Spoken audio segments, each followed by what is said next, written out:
was in West Philly. I left West Philly by then, and I had to because I was in the roughest part of West Philly, and I was a rugged boy.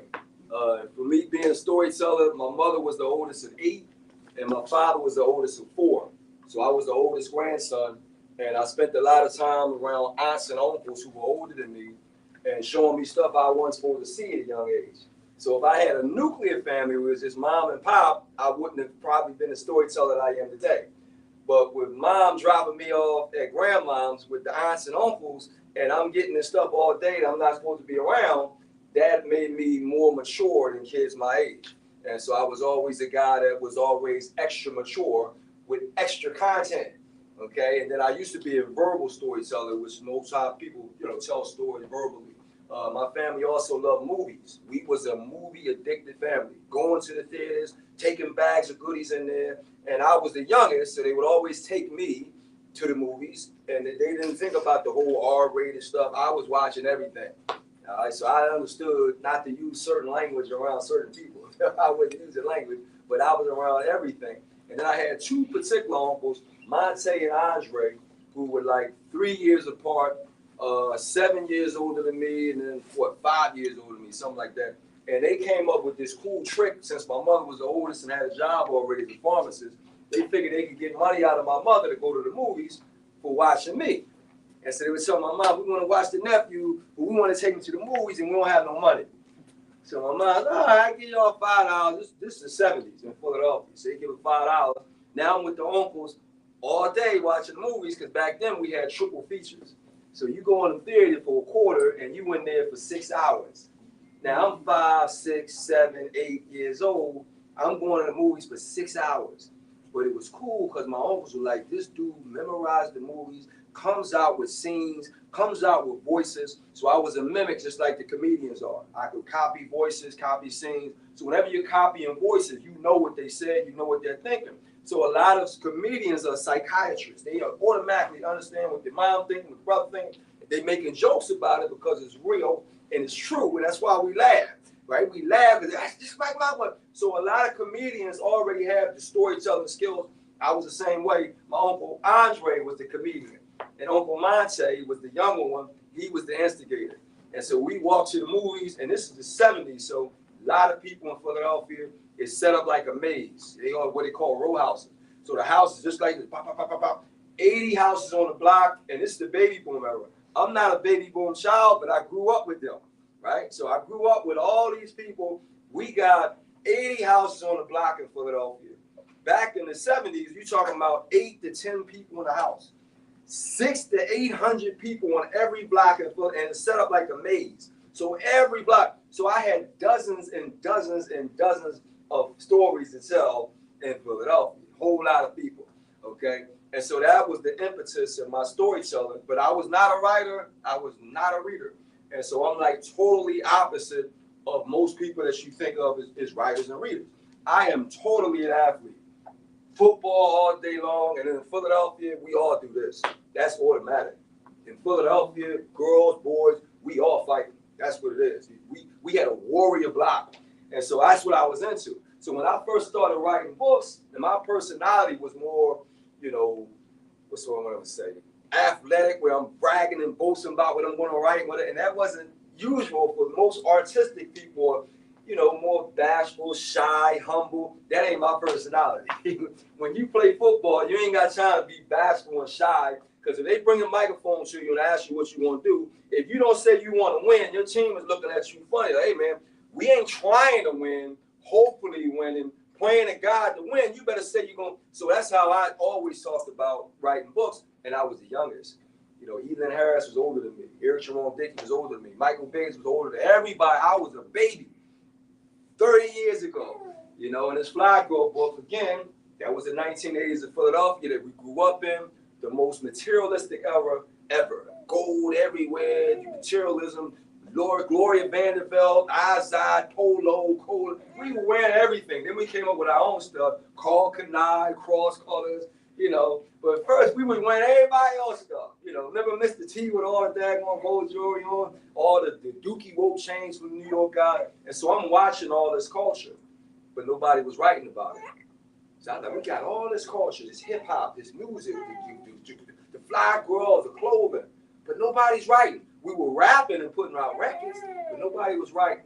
So I ended up becoming the first one to do that. And when I put my first book out, it was actually Cut It on White Canvas. I went to Pittsburgh, wanted to play football.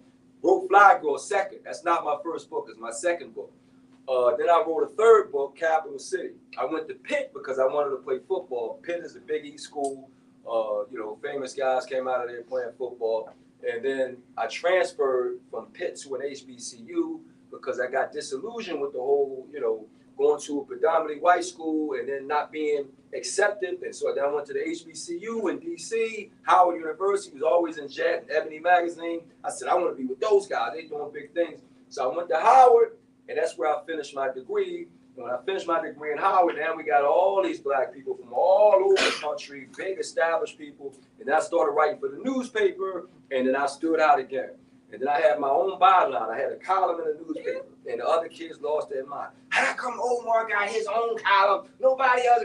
I was writing that much, and they wasn't writing that much. I was busy all the time. This is 21, 22, 23. And so when my book started coming out, I already had an audience. I was already doing it. And then I came out as this young baby in the crew. And at that time, radio had stopped saying black radio. They started saying urban, top 40 urban. So I copied that in D.C. How many people ever heard of Kathy Hughes? Oh, yeah. Kathy Hughes is big time Washington, D.C. radio sister. They started the Quiet Storm. She actually started the Quiet Storm. WHUR is a black radio station that's part of Howard University's campus. So I'm around WHUR. But in that day, they were calling it urban instead of black. And so I started calling my books urban classics. And then that word picked up because everybody that was younger than me, they started copying stuff I was doing with the whole Fly Girl book.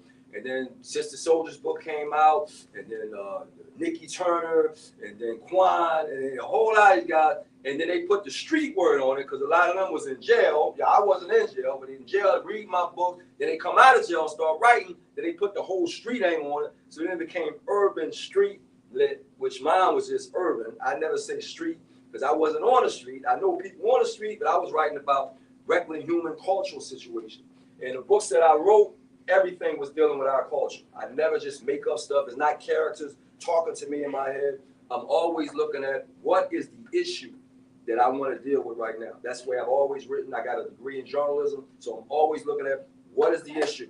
Fly Girl was urban materialism, hands down. We went crazy. Capital City, Washington, D.C. was the murder capital for 3 years. When I went to Howard, drug selling. If you selling drugs on my corner, I'm going to kill you. They were serious in D.C. That's capitalism. I'm taking out the competition by any means necessary. And so we had young black men killing each other all over D.C., all over the country, over drug territory. I wrote that book. Then we had the whole single mom epidemic. 71% single mother household. Black men and women are not getting along, but then we hear black women saying, I can do bad by myself. Well, you got 5 kids, but you're saying you can be bad by yourself. That was ridiculous. I had to write about that. A do-right man. We had a whole lot of sisters that were choosing the wrong dudes and then complaining about it, right? But the right dudes, he's not my type. He's too nice for me. Then you date the daggone, and we had all the bad boys, gangster guys. I'm around all that. I'm seeing all that. Went to school around that. And so I wrote about that. Do-right man. We are choosing the wrong stuff. Then I wrote about black on black love with Sweet St. Louis because all of our books was smashing men. And I'm a straight black man from Philadelphia, and I had to defend us.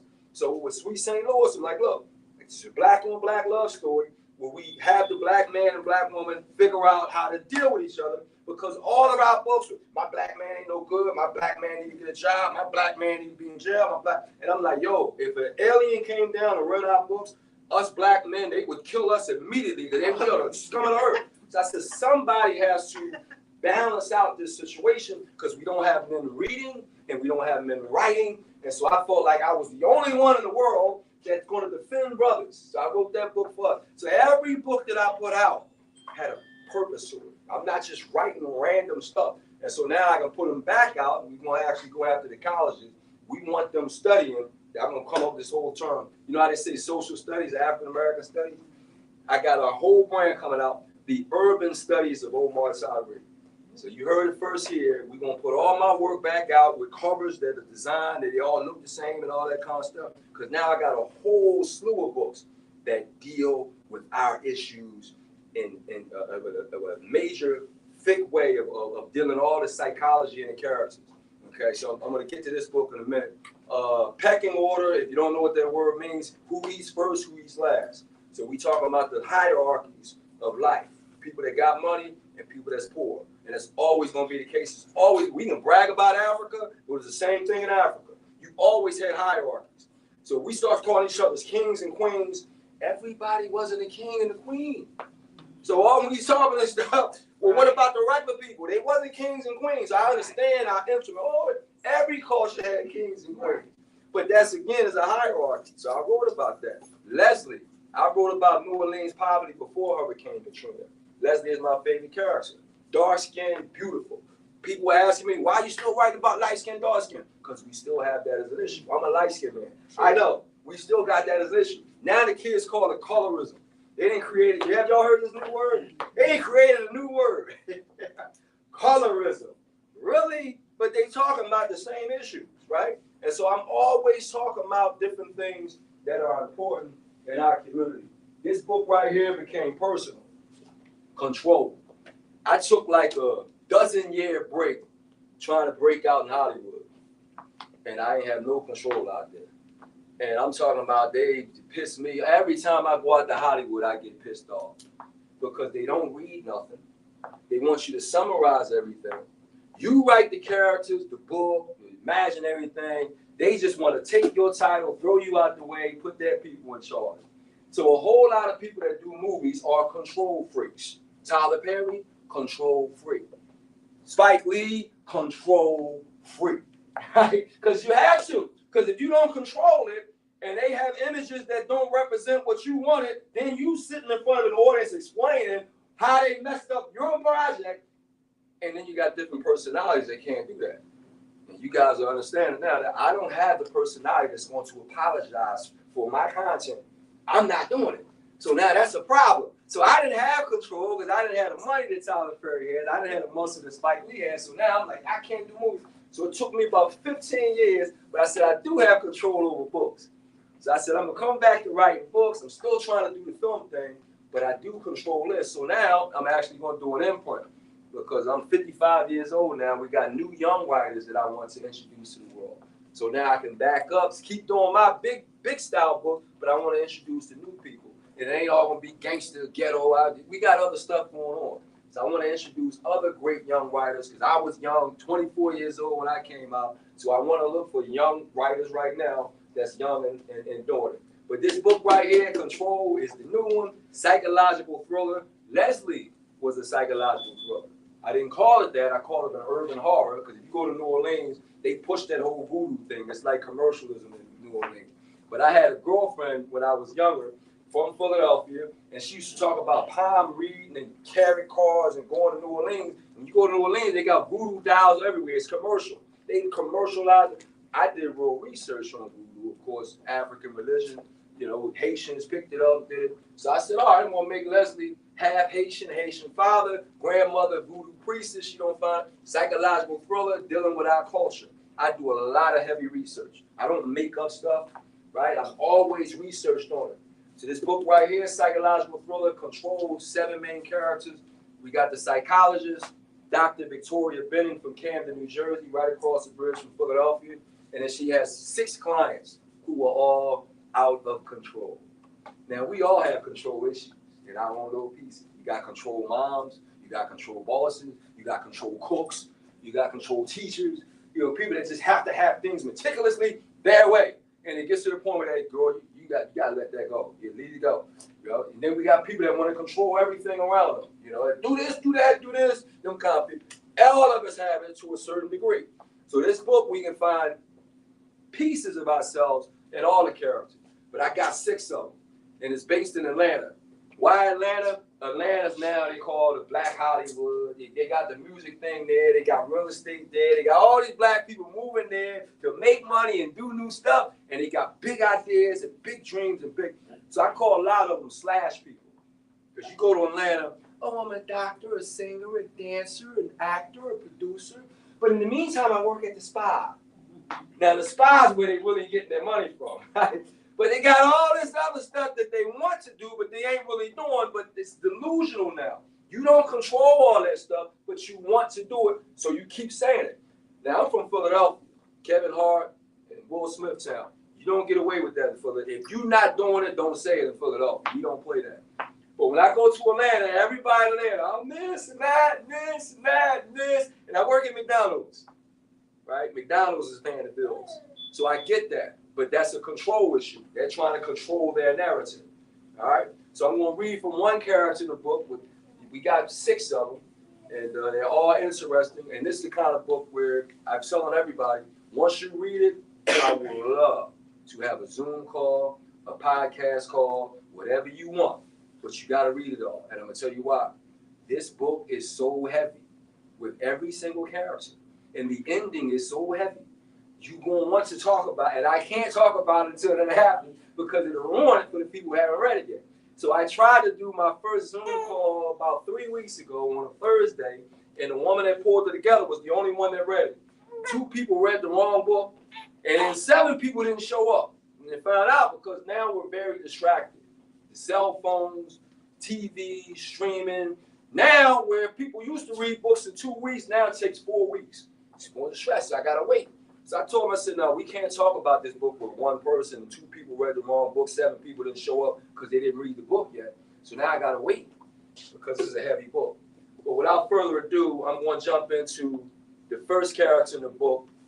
Since Fly Girl dealt with a young character, I'm older now, so these characters are older. But I wanted to start with the young person for the Fly Girl audience. So I'm starting with the youngest character. I'm just going to read her part. Control. We now have female rappers. We got one out of Houston. I just left Houston. That's what's that? Megan Thee Stallion.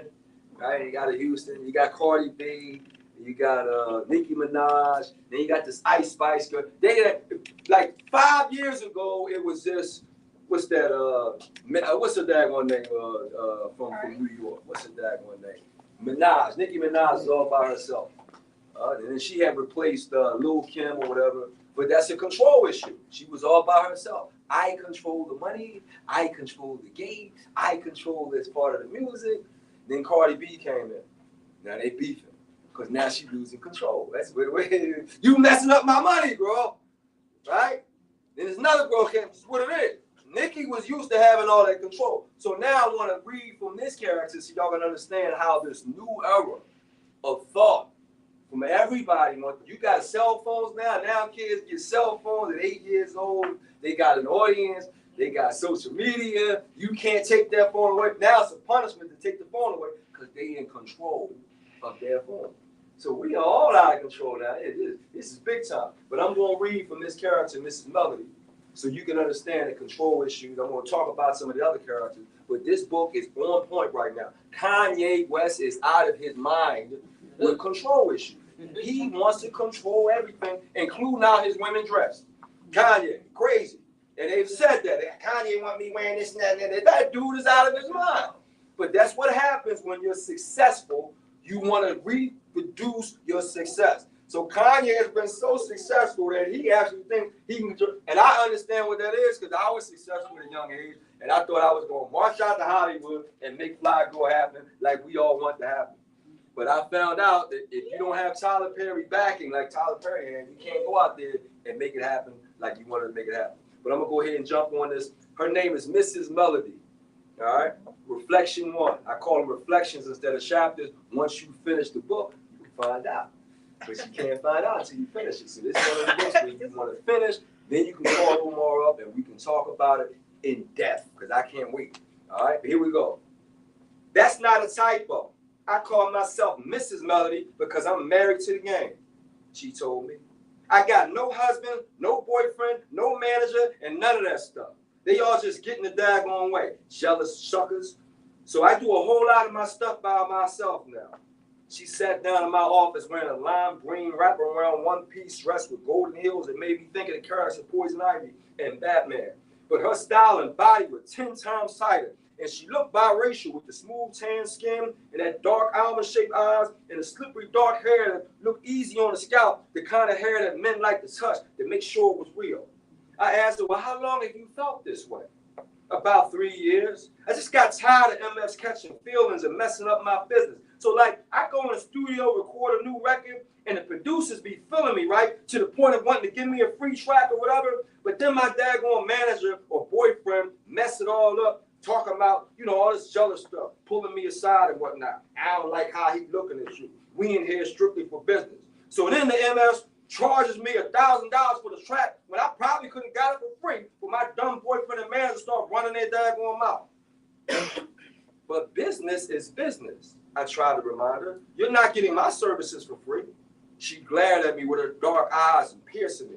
And then I was quite sure she used those eyes a lot on the men, but I was a professional woman, and I didn't go that way. I was from up north, and I didn't play that.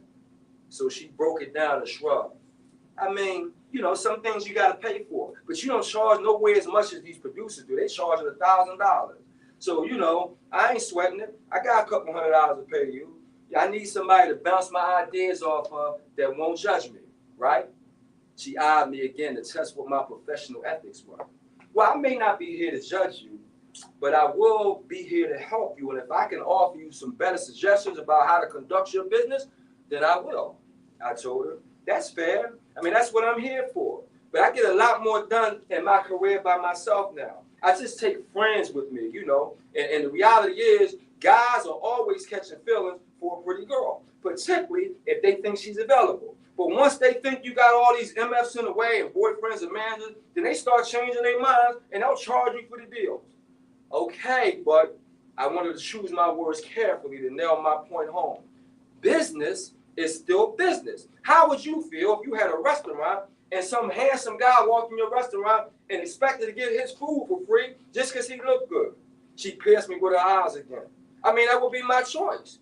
I could tell him, no, you're going to pay for my food, or if I like him like that, I can give it to him for free. But that's my choice. Just like guys have a choice to do something for free for a girl or they pay for it. They got the same choice that we got. I want to control all my stuff. That's why I came up here to Atlanta to do. This girl's from Florida. I nodded to her, acknowledging her point, acknowledging it. Okay, I get that. You want to be in control, I see. But you have to give up some control, that's what some people do, so they can have someone that's going to make better decisions for them. Did you give up control of your stuff? She asked me. Yeah, when I first started, you know, I couldn't build up a client list and reputation out of nowhere. You know, somebody has to know that you can do your stuff first. So yeah, at first I had to give up control. But once you had your own clients, you did your own stuff, right? Cunning. She was a chess player looking for her checkmate. So I nodded to her from behind my desk. Of course. We all want control once we know what we're doing. Good. Well, I know what I'm doing, so I want control.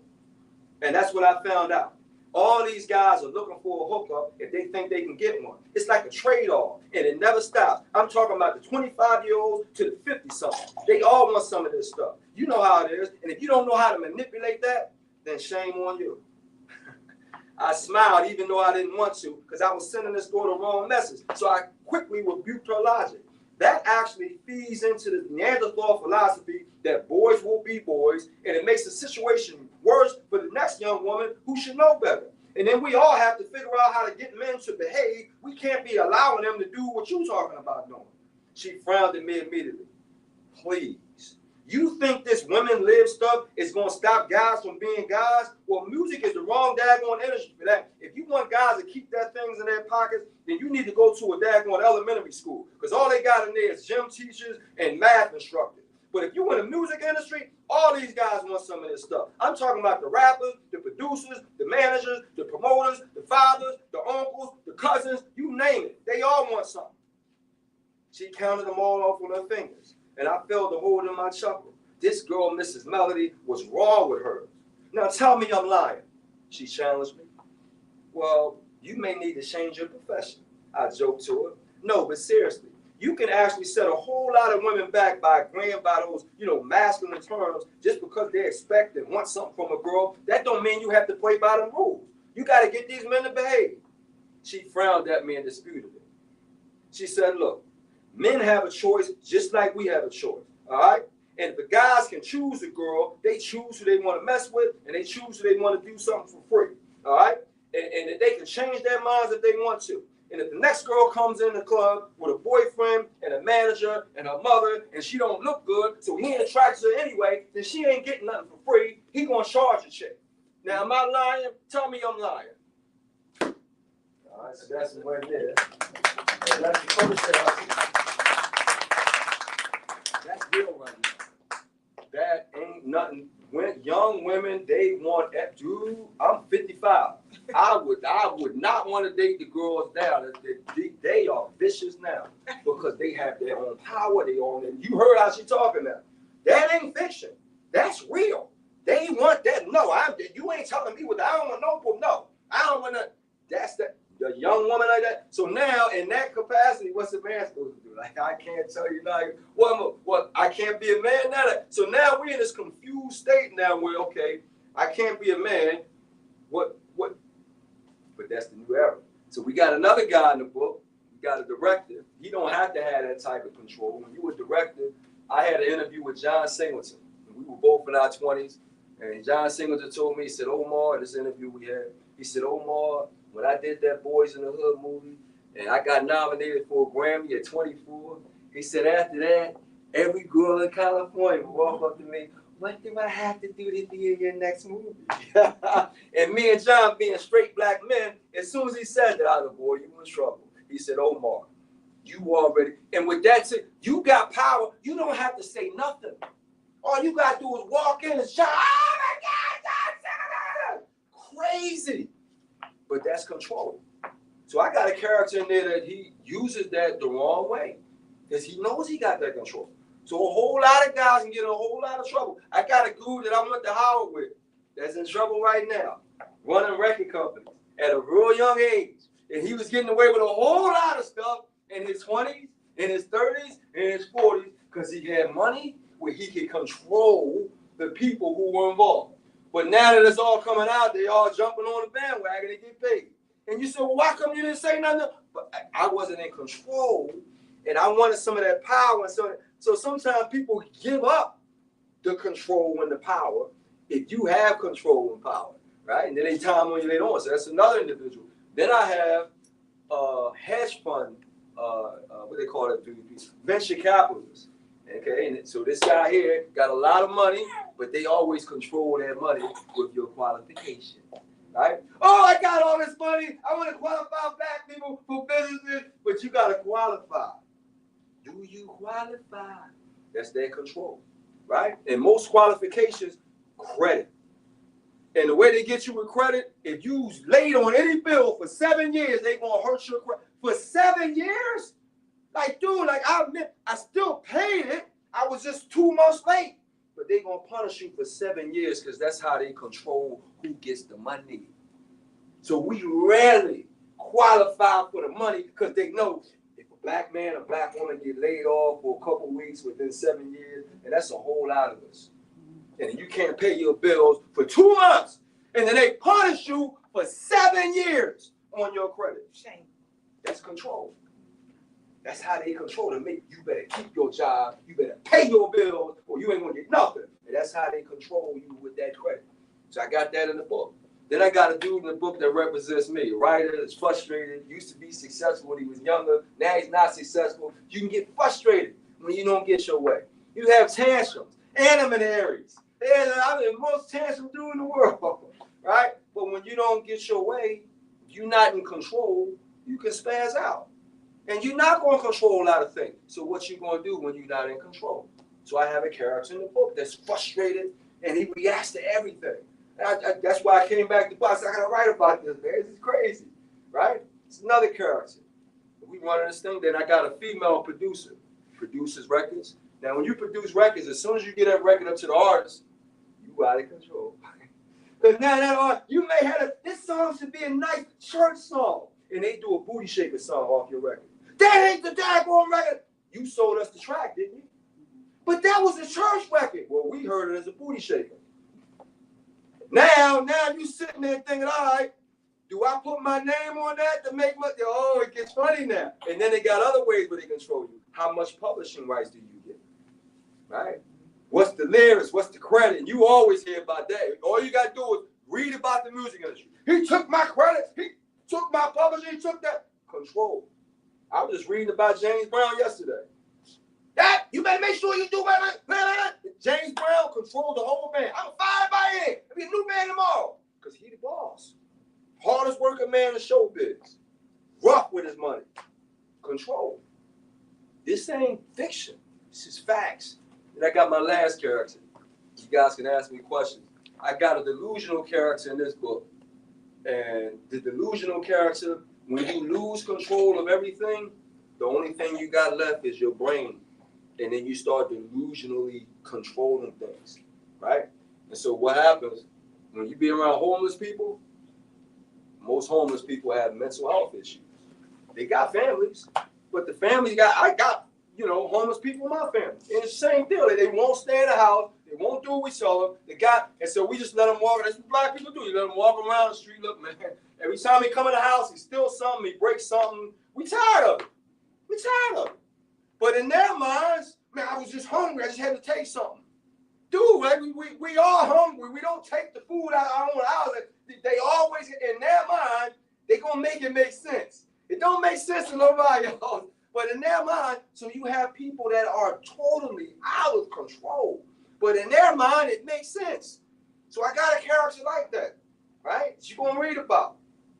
And this book gets heavy because they all end up doing crazy stuff. Oh my God, they out of control. That's what this book is about. If you want to be the book that's in control, it's another book. That's why I can't wait to talk about this book when y'all finish reading, because so many things in this book are happening right now. Okay? Does Tyler Perry own BET now? Something like that? Y'all don't know? He lost it. He got like 100 shows out. All right, so that's the book right here, Control. And from here on out, I'm writing big time book. I'm an older guy now.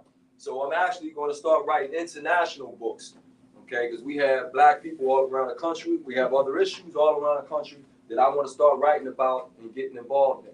So this is probably one of my last home-based books. Book I'm working on now, Carnival, Trinidad and Tobago. 2 married men go down there for Carnival. And if you don't know what Carnival is, you can look that up on your phone and see what Trinidadians do when it's Carnival time. So you get 2 married men. You don't want married men going without their wives at Carnival in February. You don't want that. But I got that going on because they got something called backpack boys now who are leaving the country because they are tired of battling for control with women. This is real.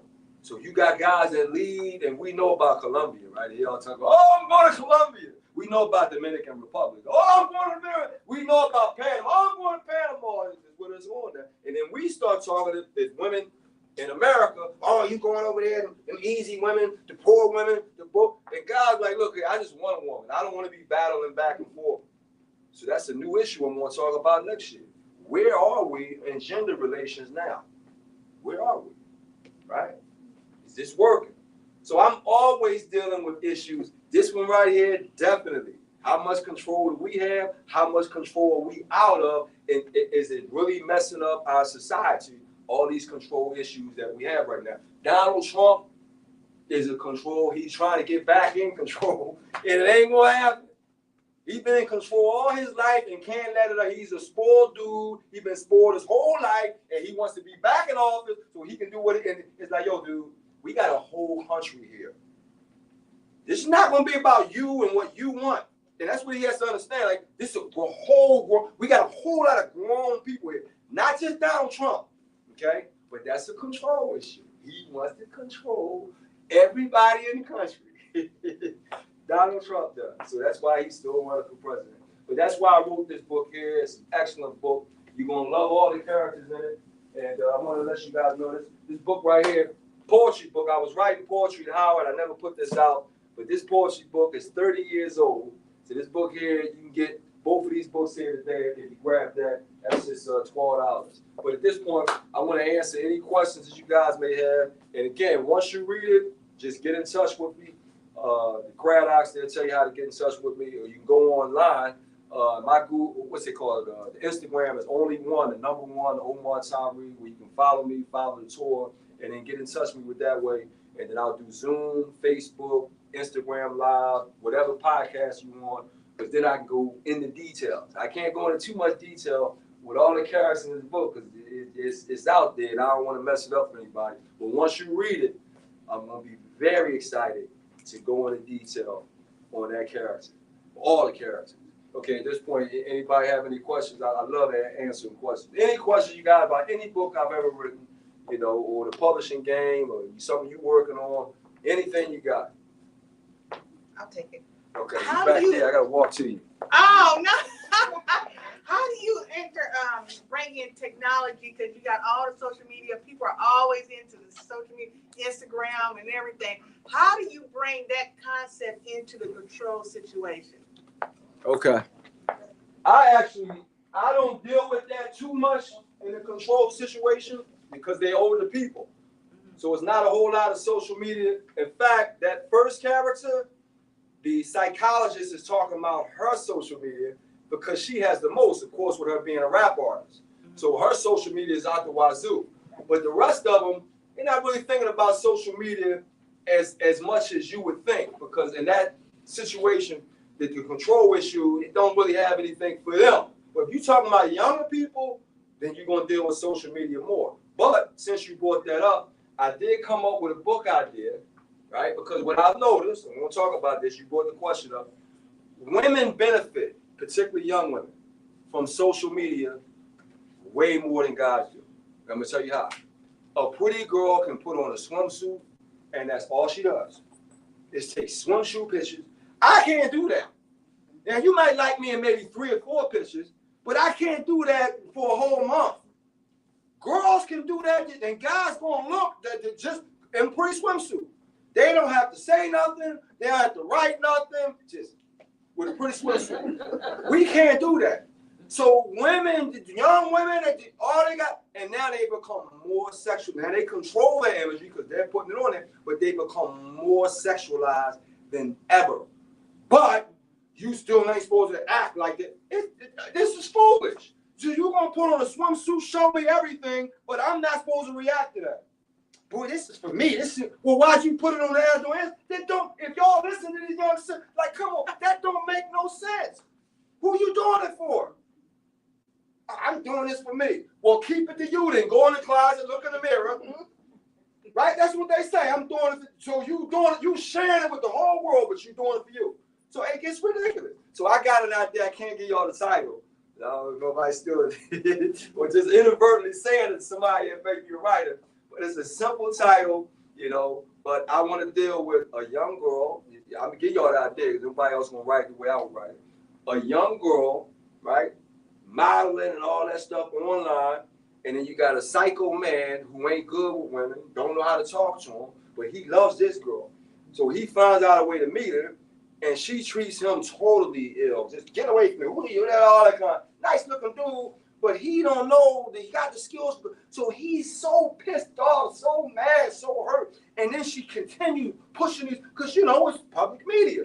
So he's saying it. Do you imagine how you getting teased every day? This girl in this swimsuit, and you can't even say hi to her. And then he just does something crazy. I ain't gonna tell y'all the whole, but this is the reality. You're gonna keep doing that like now, and then you're treating guys nasty, because a lot of them girls, they call it social media.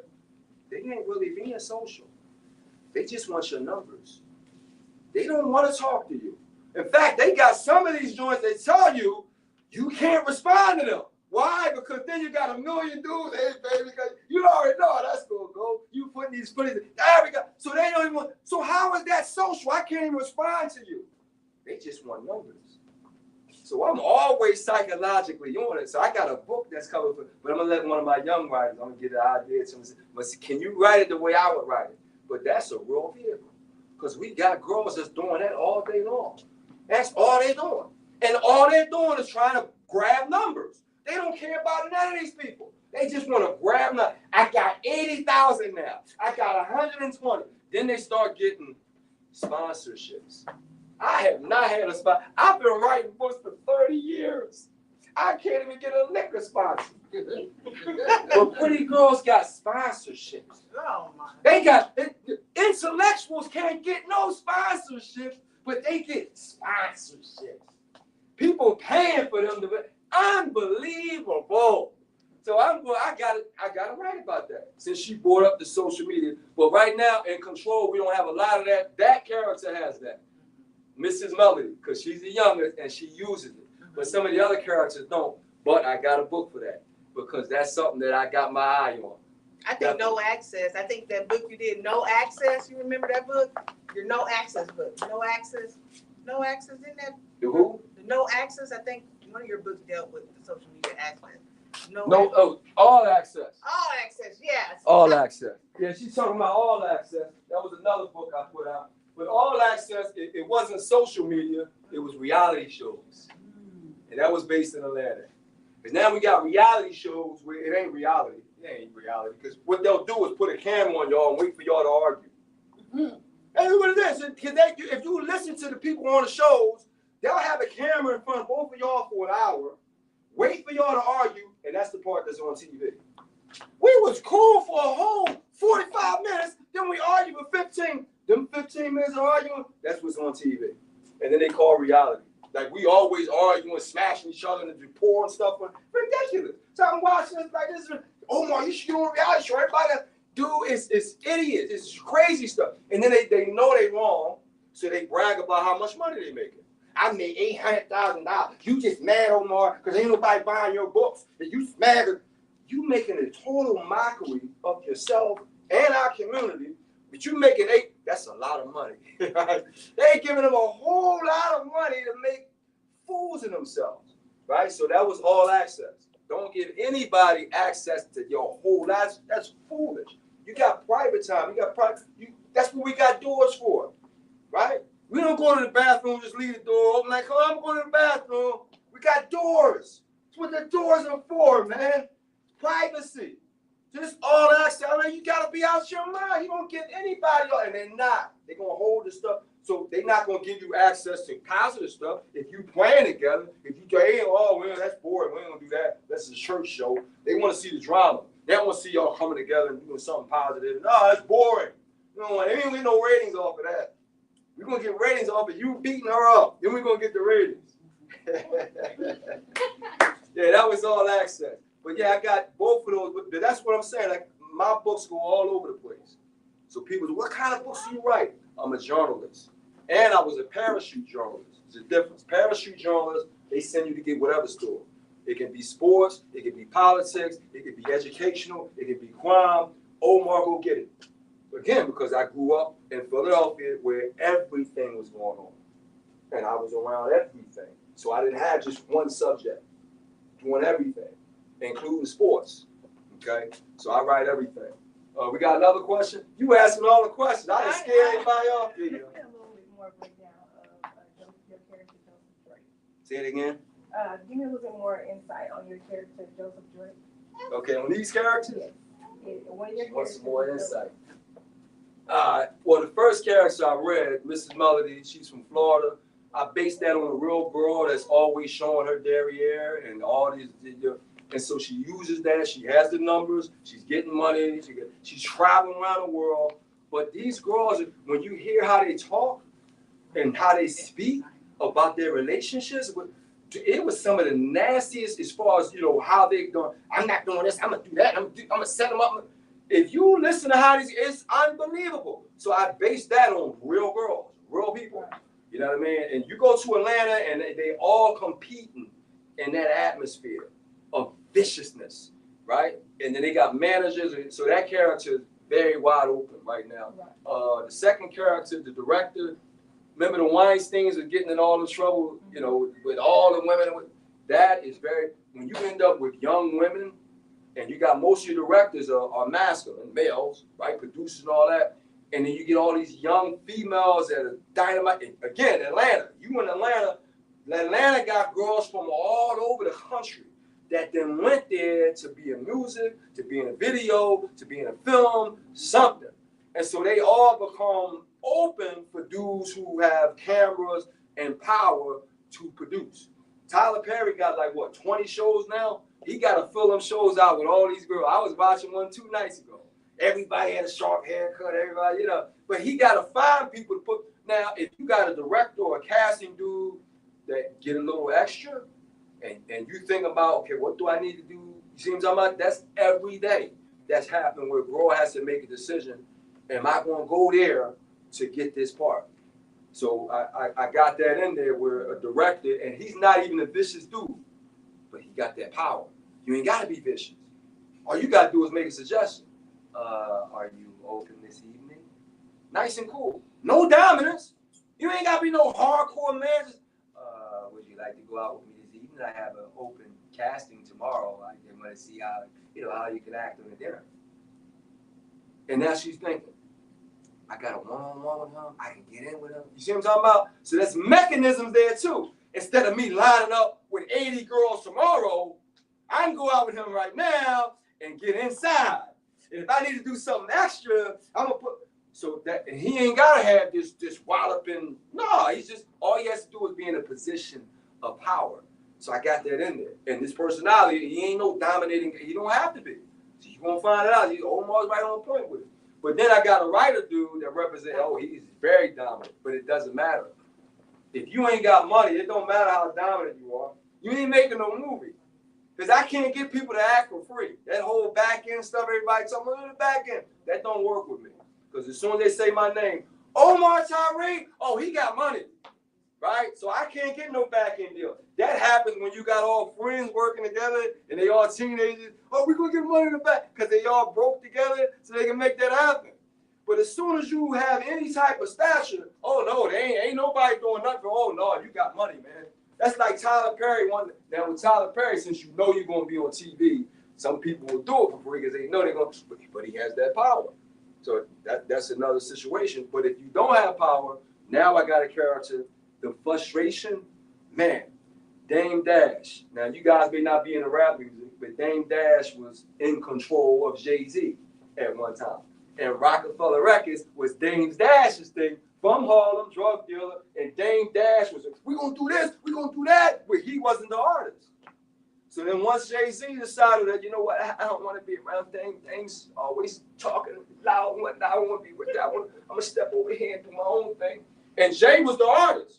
So once Jay stepped away from all that, I think I know how to put out records. I think I can do that. I know how to talk to girls. I'm a hustler myself. I don't need, Dame Dash messing things up for me. I don't want to do that no more. When Dame Dash lost Jay-Z, it went down because he wasn't the artist. So you trying to control stuff, but you ain't creating nothing. You in trouble. Now Jay-Z is a billionaire. I know how to make records. I know how to talk to people. I know how to calm down. I know how to change up so I can do what I need to do so I can be in control. And Beyonce, I'm not going to do anything out in public, but we got something rolling with. We understand how to deal with each other after that elevator issue. Right?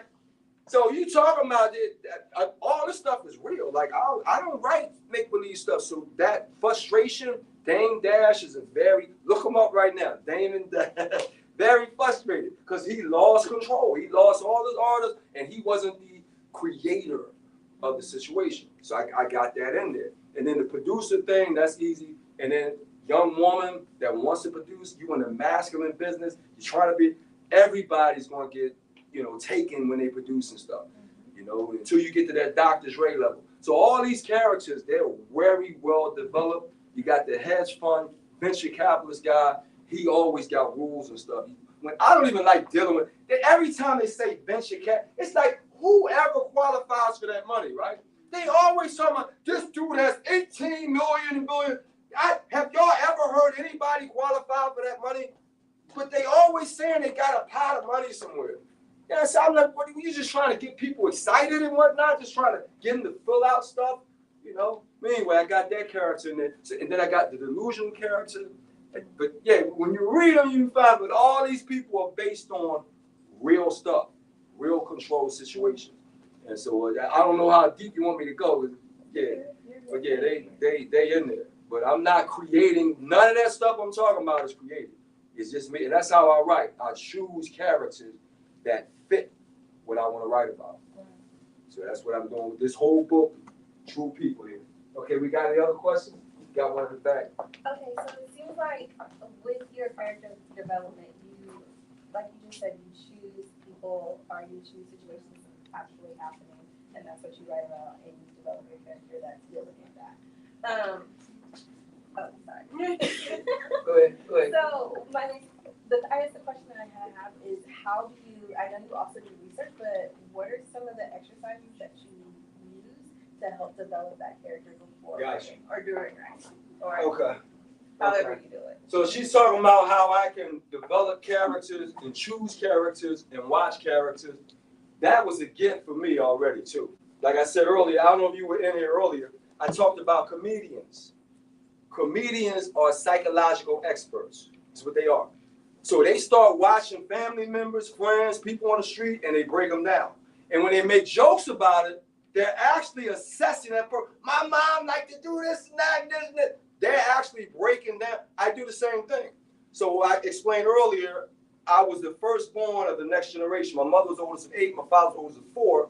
And so I ended up being around aunts and uncles who were doing grown things around a young boy. Like that little kid there, if that little boy back there is around older people all the time, he's picking up older stuff all the time.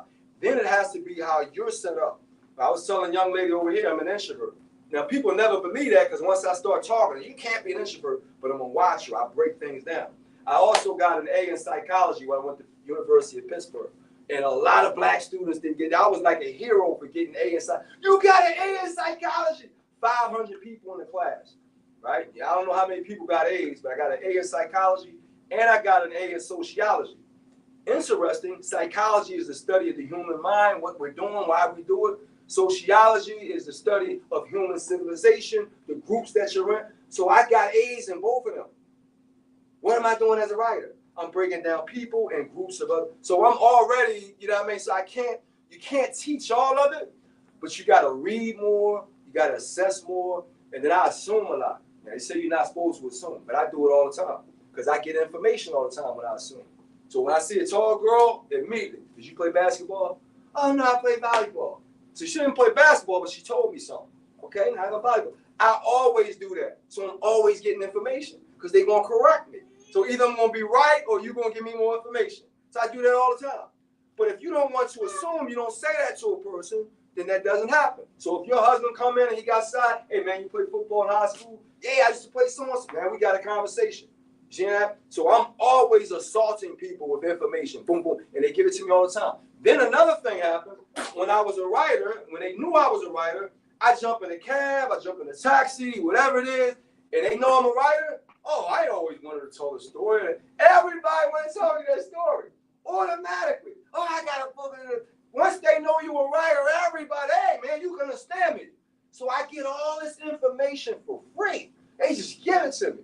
And that's been going on, I'm 55 now. That's been going on since I was like 21. Yeah, and you a journalist too? So I'm constantly writing articles. So again, that's something, but you got to read more. You got to think more about people, break people down more. But I was always into that. So again, comedians can write books easy, but they write jokes instead of books. You know what I'm talking about? But yeah, all them guys are breaking down humans the same way I did. So yeah, I introduce us that way. Philadelphia has what I call a row house mentality, where all the houses that's tied to each other, and then you might have 80 houses on the block. And I was telling earlier, I grew up in the 70s, the baby boom era, so you had like 600 to 800 people. 600 to 800. That's a whole lot of people to study. And I was an introvert, so I'm sitting there watching everything. Like for instance, one of the things I used to watch on my block, girls playing double dutch. And I could not understand how y'all got in the rope. I'm sitting there like, because you start spinning that rope, and I was a bad boy, so that daggone whip sound, I ain't like that sound. That's what it sounds like when you get in the whip.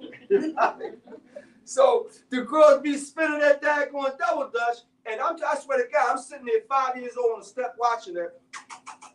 And then they start spinning it faster. And you were hearing it. And the girl, you know how y'all doing it. And I'm like, she gonna get her face ripped off. And I'm sitting there watching, and they get in there. And I'm like, well, how did they do that? I'm like, my mind is blown. So those are the things you watching that stuff, and then Philadelphia, I explained earlier, it's a fighting city. Girls fighting, boys, that's just great. Every day I'm sitting on the steps watching people go right now, and their parents are watching. This is Philadelphia. Parents, you better beat that girl behind. You better, and parents sitting right there, and then they go at it, boom, boom, boom, get beat up, they walk away, put ice on their head, and it's over with. Next day, they friends again. This is crazy, but that's Philadelphia. You're going to battle it out. So I'm sitting on the steps watching, and then they're going to talk about why they're fighting. I'm a kid. I'm getting all this information, right? Then I got the grown people doing what grown people do. I'm listening. I'm getting all the information. Earlier, I was talking about going to movies. That rated R, PG, they taking the nephew to the movies. So I'm going to see every movie, 5, 6, 7, 8. Ain't no rated R, PG for me. My nephew with me. We're going to watch this movie. So I'm seeing whatever's on TV, and I'm taking all that information in. And then as a storyteller, I understood how to kick it back out. And so what I was saying earlier, I was a verbal storyteller. So I was a dude that went to the parties and got everything right. This is what happened. If you got it wrong, I would correct you. That ain't what happened. This is what happened. So I became an authority on conversations and stories. So, and this is something I'm talking about 16 years old, 17 years old, 18, I'm an authority. When something happened at the party, Omar, what happened? When something happened in the movies, they went out to the bathroom, they talked to some girls, Omar, what I miss? You see what I'm talking about? So I always had that authority. So when you have that authority, you confident about what you know and what you do. So that's hard for me, but I'm giving you all that, psychology, reading other people, all the stuff that went into me for me to be able to do that. Same thing with gangsters, and they know how to read the neighborhood. They read the corner, they know how to, because they've been there, they understand what they need to read, what they need to study. Same thing with girls. Girls can read certain guys. This guy, and read this guy. You have to be able to, because guys won't be after something. So each girl has to, what does this guy want? What's he want to do? Where's he from? Everybody has to read. So with these characters, I'm into it. I love characters. So each time I'm breaking stuff down. So even with that character, with the young women wearing swimsuits, I've been fascinated by that for 5 years. Because it's true. This is crazy. And they got like 500,000 followers. I can't get 10,000. And they got no words at all. It's just swimsuits. It's unbelievable. So I'm looking at that psychology. What kind of girl does this? She gets the attention, but she don't talk to you. That's different. You getting attention without even talking. That has to be. So I'm thinking about what's the psychology, before we get into that book, what's the psychology on a woman? Now they are models now. And think about how nasty models can act when they don't want to be bothered with you. Nasty. You got the whole face. And imagine doing that to a man that's already fragile and already thinking, why did she do that to me? Why did she do that? I love her. And he's a little unstable. You see where I'm going with that? So I'm answering your question with that. So now I'm thinking, what kind of man do I need to create for that book for him to do something horrible? I'm not going to have him, because see, this is what people who are amateurs, it's easy. He already a psycho. He already killing. That's easy. That's obvious. But a man that wasn't that way, that breaks down and hurt, that touches us more. That's more psychological. That's what creates a stronger book. Like, damn, she can say hi to him, that where you now sympathize, but you can't sympathize, because if you do something crazy, but now I got you in a bind. That's what a good book does. Where it's like, I can't, because he wanted it, and this girl was showing off, and she's nasty, but he can't, so now you want to bind. But amateurs do the simple stuff, and so many of these hood books, I'm like, come on, man. And they try to compare them to Fly Girl and try to compare them to Cat. I said, dude, Fly Girl is way up here. And it's funny now because people are rereading it and they're like, wow, Fly Girl hits me differently than that. Because when you read it at 15, all you think about was the sex. But I had drugs in it. I had family breakdown. I had Afrocentric education. I had all that stuff in it. But you wasn't paying attention to that at 16. Now you're 36. Now you're like, dang, Omar, you had all that stuff in there. I knew that when I gave it to you. But when you read them other hood books, they ain't got all that stuff in there. It's just hood stuff, street stuff. It ain't elevating the culture, making you think about what's going on. So most girls, when they read Fly Girl, they average an A on all their reports because they was into it. They understood what was going on, and they was happy to write about that. But that's me doing that extra thing of understanding what is the psychology, what is the sociology of these individuals, and I do it well. You know, but yeah, you have to want to do that. But I understand the amateurs and the stuff so this stuff here, heavyweight, and it's hard. There's another thing I'll tell you. Since you have 6 characters, each character has their own chapters. That becomes hard, right? Because if you used to reading a book as a beach read, I don't like that. Anybody say my books ain't no beach reading. I want you thinking and actively in that book. So this book here, you can't really daydream because you're gonna come back to the character and back to the other character and back to. So you got to be on point. So it takes people longer. I'm cool with that. But when you finally finish it, wow, that book there, it ain't just a regular book. So I want to do that on purpose now. I want my name to go up here, Toni Morrison. You understand me? I'm not trying to be down here. I did that already. I was young already. I got the grade now. I want to be great now. I want to go up. You see what I'm talking about? But now that takes me to take it up another level. To look at things that I want to execute and then write about and make sure they hit you and they're factual. But it's a lot of research and it's a lot of thought that goes into it. It ain't just randomly making up stories. You thinking about it's intentful is the word they use. Very intentful. So that's how I do it. But you got to want to do that. Pick up a book on psychology, sociology, read more, watch more, think more about everything. I'm always on thinking, always watching. But I was born that way. So it's like that was natural. I was going to be a natural storyteller. And then the way I fell in that community in Philadelphia with aunts and uncles and all them people in a family that loved movies. So I fell right into it and I ended up doing it. I didn't want to waste it, so I ended up doing it. We're going to take, what, about two more questions? Yeah, 2 more. And we're going to sign up all the Does anyone else books. have a question? Yeah. You got one? I do. Let's talk about Angela Ye video. Did anyone see that video with him and Angela Ye? On Angela What video? Ye? Oh, how you say her name? Oh, Angela Yee. Okay. Yeah. Yeah, what- So tell us about that interview. That seems interesting. So Angela Yee, there's a guy by the name of Charlemagne the God. He's a very journalistic dude. He got books out now too. He's at the same publisher. And Angela Yee is a Caribbean sister in New York that was on the show with them. And she has her own show called Lip Service, where it's all women on the show. And they invited me on there.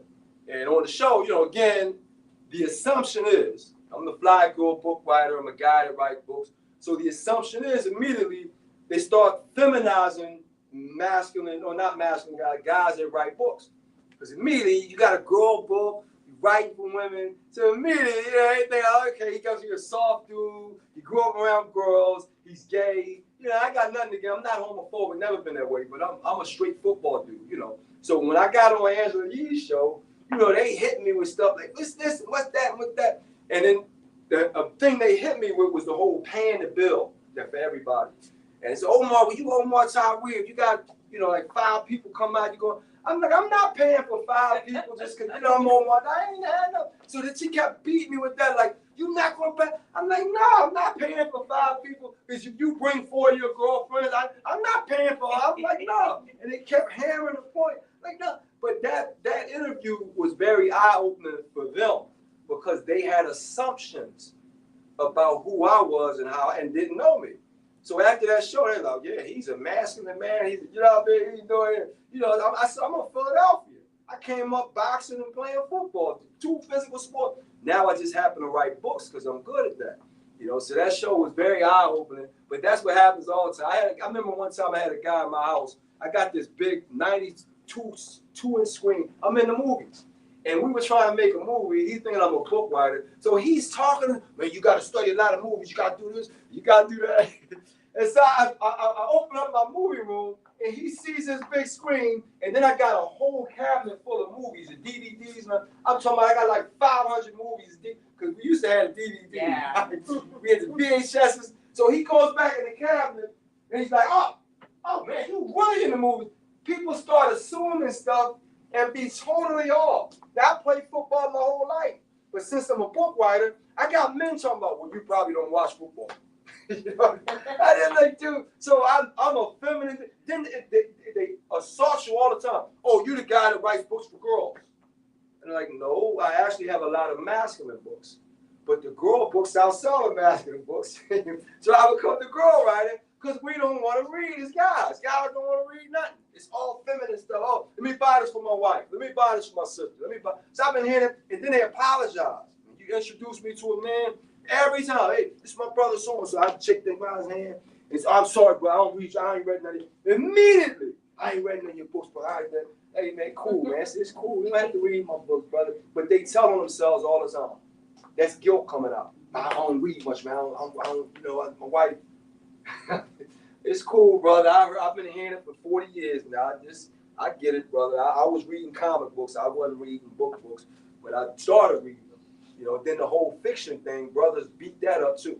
So we talked about that on Angela Yee, you know, whole writing of fiction. And so I'm going to end up taking one more question after this. The whole idea of fiction. Think about this. This store was fiction at one time. The chairs you're sitting on, fiction at one time. The dresses that you have on, fiction at one time. Creative people. So every time I hear a black man say, I'm not into fiction, that's like saying, I'm not into creating things. Everything in this world has been created. So if he's saying that, and I always tell brothers, if you're not going to create, then all you're doing is consuming and following. And that's what they call black people, customers. But we're not customers. We're some of the most creative people on earth. Jazz music, rap music, basketball, football. We add to it when they're being created. But you can't be creative with your mind and your words. Because when you're reading what they call nonfiction, all that is reporting on somebody else's life. That ain't creating anything. All I'm doing is reporting what you did, what you said, what you got involved in. Oh, I read nonfiction books. And then I got to, all the time, I got to educate brothers. No nonfiction book is going to say everything. If R. Kelly wrote a book right now, he ain't going to tell you everything. That ain't going to happen. So the reality is, fiction can be more honest than nonfiction. I wrote a book with Marion Barry, who got in trouble with a whole lot of stuff. Did a lot of great stuff. But me and Marion Barry, I'm telling y'all, I will never talk about it because, you know, I got the Fifth Amendment, things we talked about. But Marion Barry was looking me dead in my face. Omar, you can't put that in the book, Omar. You can't put the stuff that really happened. This is his book. Omar, you can't, I still got to live. Omar, you can't put that in the book. You can't put that in the book, Omar. All right, I'm going to put that. That happens with every nonfiction book. Ain't nobody putting in the book what they don't want comfortable in the book. But it's supposed to be nonfiction. It's supposed to be your real life. Omar, if I don't feel I ain't putting that in. You're not going to put the stuff that you don't like. But if it's fiction, I can put stuff in there that you don't like. But it's somebody different now. So Stephen King said fiction is the lie that tells the truth. Wow. Because a lot of people ain't going to tell that kind of truth if it's going to hurt them. They ain't putting it in that book. So fiction actually can do it better than the real books can. But brothers, I don't read fiction. We're going to take one more question. I think she had it right there. I do. So you just write adult books, right? Would you consider children's, and what kind of children's book would you write? Oh, beautiful. I got a children's book. I got a book out called 12 Brown Boys. All right. You look that up. And 12 Brown Boys, when I first started, again, you see all this masculine energy. I was very concerned that boys and men were not reading at all. Because then I started looking at, even today, I was looking at my social media, 87% women. No, 83%. 83 to 17. So with me being a football player, that's the biggest locker room, particularly in college. You got 100 guys on a football team. You only got 20 guys on a basketball team. You know, that I guess some of the other sports have. But football has the longest locker room. So I was very concerned that none of my guys I grew up, it's my dude, I play football. I ain't read none of his books. It just started bothering me. How can I get men to read? So it starts off with boys. Boys don't like reading, right? If they're not good at it, they don't want to be embarrassed. They don't want to, they stay away from it. Then it gets called feminine. They stay away. Their whole life, they run away from reading. So I came out with a book called 12 Brown Boys, where it's 12 short stories all about brown boys. Well, I happen to be a brown boy. I got 2 little brothers. I got 2 sons. I got 6 cousins, all boys. I played football. I'm always around boys. Then when I had 2 sons, guess what? I coached football, basketball, and baseball with my sons. They're not the only ones on the team, right?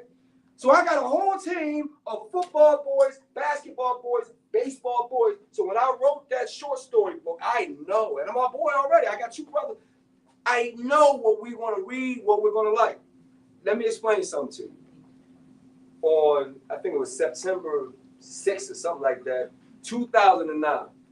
First day I had my book, I'm at the Charlotte Literary Festival.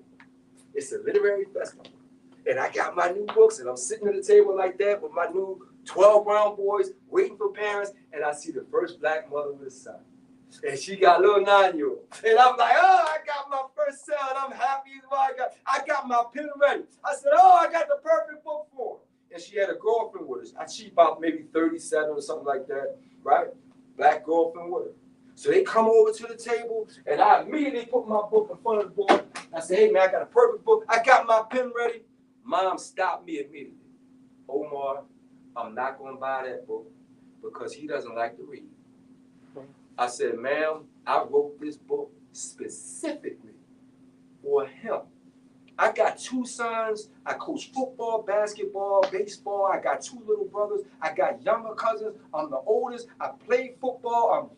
Trust me, I understand what he. She said, Omar, I've heard this all before. He doesn't want to read. I'm not going about wasting my money. Now I'm like, I didn't want to, attack the mom, but now I'm pissed off a little bit. So now I go another route as a parent. How old is your son? He's 9. You gonna allow your son to dictate what he's not gonna do with not? I try to go the other way, try to do some reverse on it. Like, what the heck are you, right? So this is a literary festival. You went here with your son, I got a book, and she told me, so she heard that. Omar, I understand what you. Finally, her girlfriend took out $10, put the $10 on the table, and said, Omar, sign this book for her son. Because the friend understood you not making you telling this man in front of your son that he's winning, that he ain't going, and you at a literary festival. Let me finish the story. So the mom gets a free book that her friend bought, because the friend's listening to this conversation. She know I kept smiling. I ain't disrespectful to the mom. Story. Boy goes home. Boy plays football. Boy is a quarterback. Boy wears number 9. I got number 9 on the book as a quarterback. Boy reads the book, loves the book. His mom emails me. Oh my God, I'm so thankful to you. But if her girlfriend wasn't hearing me pour out my heart to this mother, his son would have never had the book. And that's why it was so hard for me to put that book out. Publishers already know that. So we can do lip service all we want. Until we force our men and our boys to read, the publishers are like, no, we're not doing it. So it took me 3 years to land that book with a black publisher. Scholastic picked it up, and it's still hard to sell because what happens is with black parents, he can get it from the library. He can get it from the school. No, he needs to have it in his house on his shelf. And I did research on that. It says that people that have books in their house are more intelligent than the ones going to the library. Because this line of like going to McDonald's every day and you ain't got no food and you can't cook. You going out every night. What family do you know that have nothing? But I had a woman that told me once like, oh, I don't buy books, I just borrow them. I'm like, whoa. And it threw me for a loop because I got like 5 libraries in my house. But I'm a reader. I also know a lot. Because see, at 2 o'clock in the morning, you ain't got to go to the library. You go to your own cabinet. At 6 a.m., I don't have to go to the library. I go to my own cabinet. If it got a storm or something and everything's shut down, I ain't got to go to the library. But if you don't have no books in your house, and so when I hear this, but that's what we're dealing with. So I wrote that book, 12 Grand. It is an excellent book. And we still try to sell it because we still dealing with parents that say, my boy don't like to read, and they let them get away with it. But thank you for writing it to try to motivate the readers. Oh, the movies? Yeah, no, for them to be readers. You know, it's funny. I'm glad you brought that up. We're gonna wrap up now. I was at Simon & Schuster, my old publisher that publishes printed children's books. They actually told me, if you can get a television show, then we can publish the book. I swear to God, if you can get a television show, because what happens is now the television show makes the content popular enough. That's how they're looking at it. This content has to be popular. So what they do for Black children's books, they try to have celebrities do the books. So LL Cool J will do a book. Jay-Z will do a book. The football player, because they figure that popularity will help them to sell. You don't have to do that with white kids. They don't need popularity. The book sells itself. They push it to.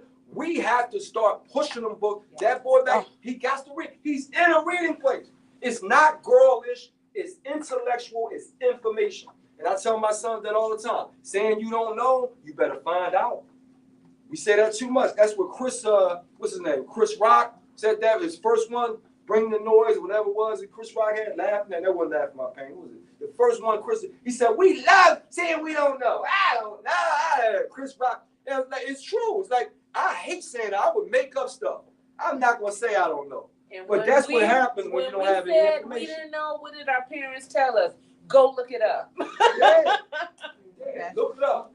Right? Now we got cell phones to look it up even faster. Right. But that's what it is. I'm an information guy. I love information.